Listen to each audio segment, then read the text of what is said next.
Olá você, muito bom dia. Está no ar a primeira edição do Mister Mengão, o seu telejornal com as notícias do mais querido do Brasil. Torcedores do Flamengo fazem festa de madrugada para recepcionar o time do Mengão em São Luís. Em reunião na FERJ, clubes cariocas alinham um novo modelo de disputa do Campeonato Carioca para 2026. Tudo sobre o jogo dessa noite contra o Botafogo da Paraíba pela Copa do Brasil. Espetacular! 236,3 milhões de reais. Flamengo atinge o maior faturamento operacional da sua história em um primeiro trimestre, com indicadores positivos dentro e fora de campo. Essas e outras você confere agora. Fica comigo até o final, porque aqui tem muito mais Flamengo pra você.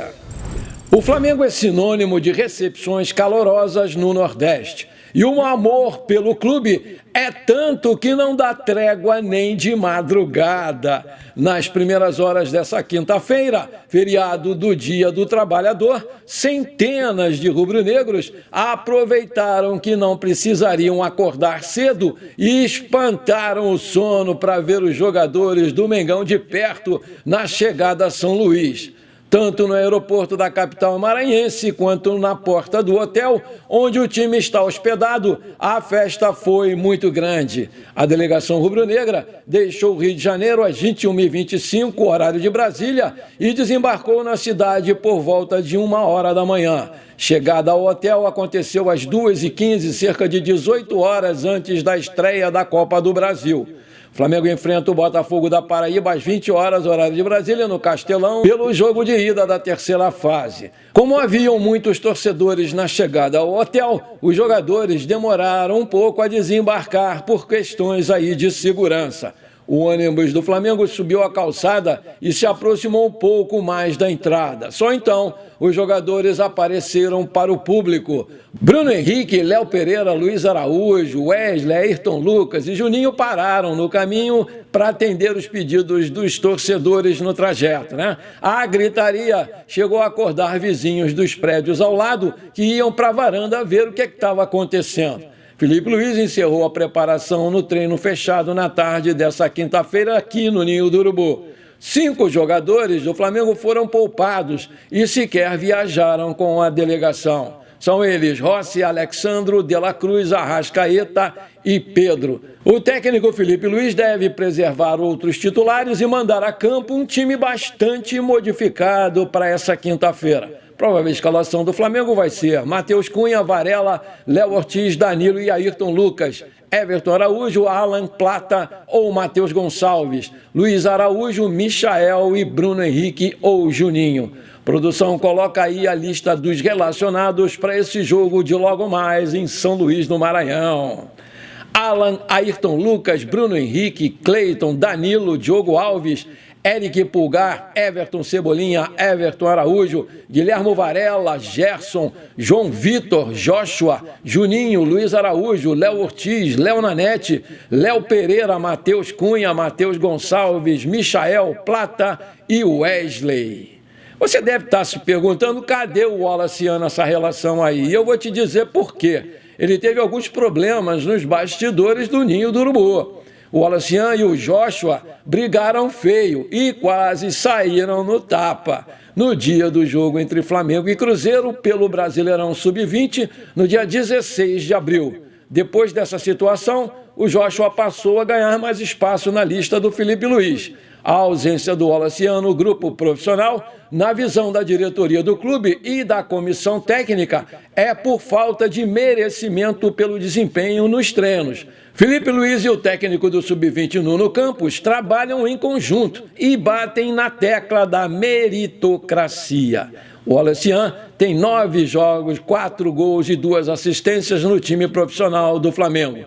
O atacante foi um dos destaques do time alternativo, que jogou as primeiras rodadas do Campeonato Carioca e terminou como artilheiro da equipe na competição com 4 gols. Ele é muito bom de bola, esse garoto. Por conta do bom desempenho, ele até foi cortado da Libertadores Sub-20 para reforçar o grupo principal do Flamengo no estadual. Vale lembrar que essa partida de hoje vai começar às 20 horas, horário de Brasília, anota aí, e vai ter a transmissão exclusiva da Amazon Prime Video em stream.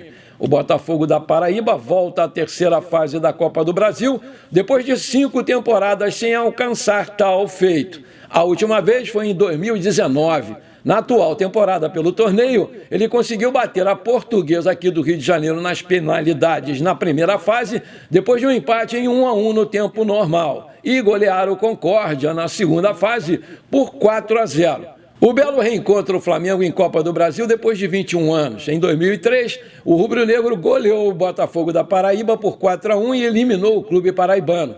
Já na partida de ida, possibilidade que o regulamento da competição, na época, previa. A partida de volta vai ser no dia 21 de maio, aqui no Maracanã. Esse será o terceiro jogo do Flamengo no Castelão em 2025. Antes enfrentou o Nova Iguaçu e o Bangu pelo Campeonato Carioca. Apita esse jogo o paulista João Vitor Gobi, assistido por Nailton Júnior de Souza Oliveira, do Ceará, e Miguel Caetano Ribeiro da Costa, de São Paulo. No VAR, Emerson de Almeida Ferreira, de Minas.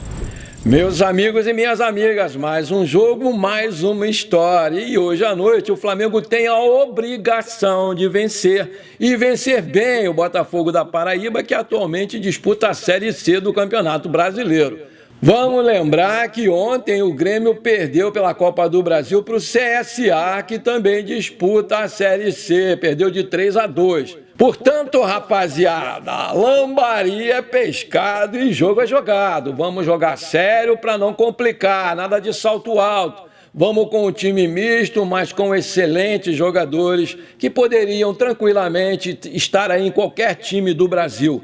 É hora da gente ver o Matheus Gonçalves, mais tempo em campo, para que ele carimbe de uma vez por toda a sua permanência aí no time principal. Todo cuidado é pouco, porque com certeza a gente vai encarar uma tremenda retranca, mas com paciência e resiliência e pelas pontas, a gente fura esse bloqueio e ganha muito bem esse jogo para jogar mais tranquilo aqui a segunda partida, que vai ser no dia 21 de maio aqui no Maracanã, Por isso, eu pergunto para você, quanto você acha que vai ser o placar desse jogo? Coloca aí pra gente brincar, o meu eu vou dar lá no final desse programa, confere lá. Em reunião realizada na Federação de Futebol do Rio de Janeiro, a FERJ, na noite dessa terça-feira, os clubes cariocas alinharam um novo modelo de disputa do campeonato regional para 2026. Vale ressaltar que a ideia partiu do Flamengo, que pensa em reduzir o calendário das equipes. Em resumo, a ideia do Flamengo é separar os 12 clubes em 2 grupos de 6. Dessa forma, as equipes do grupo A enfrentam as do grupo B. Além disso, os 4 primeiros colocados de cada grupo disputam as quartas de final em jogo único e semifinal com ida e volta. Por fim, a decisão seria definida apenas numa partida. Assim sendo, o Carioca teria 10 datas, ou seja, 5 a menos do que a edição desse ano. Com isso, os clubes vão poder fazer a pré-temporada normalmente no ano de Copa do Mundo. A ideia que partiu do Flamengo vai ser votada no próximo encontro dos clubes aqui no Rio de Janeiro. Cruzeiro e Flamengo empataram em 1-1 num jogo bem movimentado no estádio Castor Cifuentes, em Nova Lima, em Minas Gerais, pela 8ª rodada do Campeonato Brasileiro Feminino. Na noite dessa quarta-feira, Jucinara abriu o placar para as meninas da Gávea no primeiro tempo, em linda cobrança de falta. As cabulosas pressionaram no segundo tempo e conseguiram seu empate com a atacante Letícia Ferreira.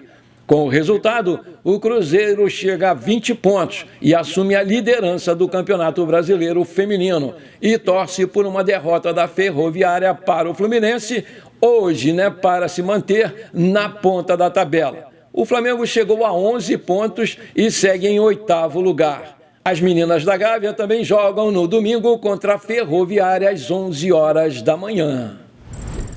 O Flamengo venceu por 2-0 o Internacional de Porto Alegre em jogo válido pela 8ª rodada do Campeonato Brasileiro Sub-20 de 2025. O jogo entre as equipes foi disputado nesta quarta-feira no Estádio da Gávea, aqui no Rio de Janeiro. Os gols da partida foram marcados no primeiro tempo pelo Iago e pelo Guilherme. Com a vitória, o Flamengo chegou a 13 pontos e aguarda o final da rodada para saber em qual colocação vai terminar na tabela.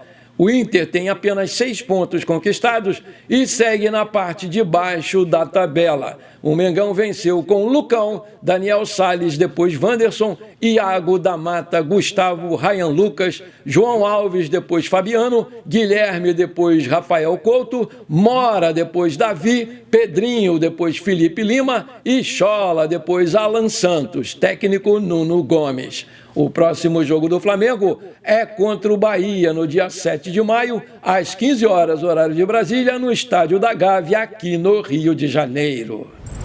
Campeão da Libertadores, o Flamengo está em busca do bicampeonato mundial da categoria sub-20 e, para isso, vai enfrentar o Barcelona da Espanha, do técnico Belletti, aquele ex-seleção brasileira, que jogou também no Barcelona, que goleou o Trabzonspor por 4-1 e conquistou a UEFA Youth League. A Conmebol anunciou o Maracanã como palco e definiu que esse jogo vai ser no dia 23 de agosto. Vale destacar que o Flamengo é o atual campeão mundial da categoria, visto que venceu de virada o Olympiacos por 2-1 no ano passado, com Felipe Luiz no comando da equipe. A Copa Intercontinental Sub-20 é disputada desde 2022. Montevidéu, Buenos Aires e Rio de Janeiro já receberam as finais. O Flamengo é o atual campeão e o Boca Juniors conquistou o título em 2023. O primeiro campeão mundial da categoria foi o Benfica de Portugal em 2022. Maravilha, se você está curtindo esse programa, então não esquece, manda brasa agora no like para fortalecer o nosso canal, me ajuda aí. E se você ainda não é inscrito, bora lá, me dá essa moral, aperta o botão inscrever-se, aperta o sininho ali e pronto. Compartilhe também esse programa com amigos e parentes flamenguistas. E agora tem um botão novo aí, o Hype. É só você arrastar o seu comentário para a esquerda que vai aparecer o botão Hype. Aperta ele, é de graça, você não paga nada e ainda me ajuda demais a crescer o nosso canal. Eu te agradeço muito por isso, valeu! A nação rubro-negra é espetacular. Em poucas horas de venda, comprou toda a carga de ingressos para os setores visitantes do jogo contra o Cruzeiro para o próximo domingo, dia 4, no Mineirão. As vendas para os rubro-negros começaram às 16 horas, horário de Brasília, dessa quarta-feira, dia 30. Porém, à noite, o site no qual era possível adquirir os bilhetes apontava que não haviam mais entradas disponíveis. De acordo com relatos de torcedores nas redes sociais, os 4.000 ingressos se esgotaram nos primeiros minutos de venda para o público geral, iniciada às 20 horas, horário de Brasília. Antes, a comercialização era exclusiva para torcedores sócios do Flamengo. 2 setores foram disponibilizados para a torcida do Mengão. O laranja superior, que custou R$ 110 inteira e R$ 55 a meia, e o roxo superior, R$ 170 inteira e R$ 85 a meia. Para esse jogo com o Cruzeiro, o Flamengo efetuou a compra da carga de ingressos e revendeu aos torcedores. O gesto é uma promessa de campanha do presidente Luiz Eduardo Batista, o BAP. A atitude facilita a compra dos rubro-negros em todo o Brasil e prioriza os sócios torcedores da nação. Geralmente, quando torcedores visitantes vão até o Mineirão, o Cruzeiro oferece apenas o setor roxo superior. No entanto, o Clube de Belo Horizonte abriu também o laranja superior para a nação rubro-negra. No Twitter, vários cruzeirenses reclamaram muito da postura da diretoria do clube. Aspas, o Cruzeiro vendeu 2 setores da torcida para o Flamengo no domingo? Já não basta o elenco que os caras têm ser o melhor do Brasil? A torcida vai estar igual também? Que isso, Pedrinho? Porra, você é o dono da SAF, pelo amor de Deus, você ficou maluco? Alguém explica essa insanidade? Pelo amor de Deus, pois eu não estou acreditando, agora ferrou tudo, reclamou lá o torcedor. Outro falou, no jogo do Maracanã, o Cruzeiro vai ter também direito a mais 10% dos ingressos. É, nada mais justo. Essa aqui é sensacional. O Flamengo divulgou nessa quarta-feira as demonstrações financeiras referentes ao primeiro trimestre de 2025, acompanhado pelo relatório de transparência econômico-financeiro. Assim, o documento, que visa facilitar o entendimento dos dados por torcedores e pela sociedade em geral, apresentou resultados expressivos no âmbito administrativo. De acordo com o relatório, o mais querido somou 236,3 milhões de reais em receitas brutas entre janeiro e março, o maior faturamento operacional da história do clube para um primeiro trimestre, desconsiderando receitas com transferências de jogadores. Portanto, o número representa um crescimento de 27% sobre o recorde anterior, alcançado em 2023, e de 37% em relação ao mesmo período de 2024. A diretoria atribui o bom desempenho financeiro ao fortalecimento das receitas recorrentes, como bilheterias, patrocínios, direitos de mídia e licenciamento da marca. Também destacou o novo plano sócio-torcedor, com proposta de valor mais robusta, e a consolidação, em definitivo, da Flamengo TV como geradora de conteúdo e fonte própria de receita. Outro ponto positivo foi a margem EBITDA, recorrente, indicador que avalia a geração de caixa operacional, que atingiu 7,8 milhões de reais no período. Sendo assim, é a primeira vez desde 2021 que o clube fecha o trimestre com esse dado em campo tão positivo, reforçando a capacidade do Flamengo de operar de forma financeiramente sustentável, sem depender exclusivamente de vender jogadores para isso. Estamos empenhados em diminuir a dependência de fontes de receitas mais voláteis. Nosso foco é criar um fluxo de caixa mais robusto e estável, o que nos permite fazer frente aos desafios e investir com mais segurança, aponta o documento divulgado pelo clube.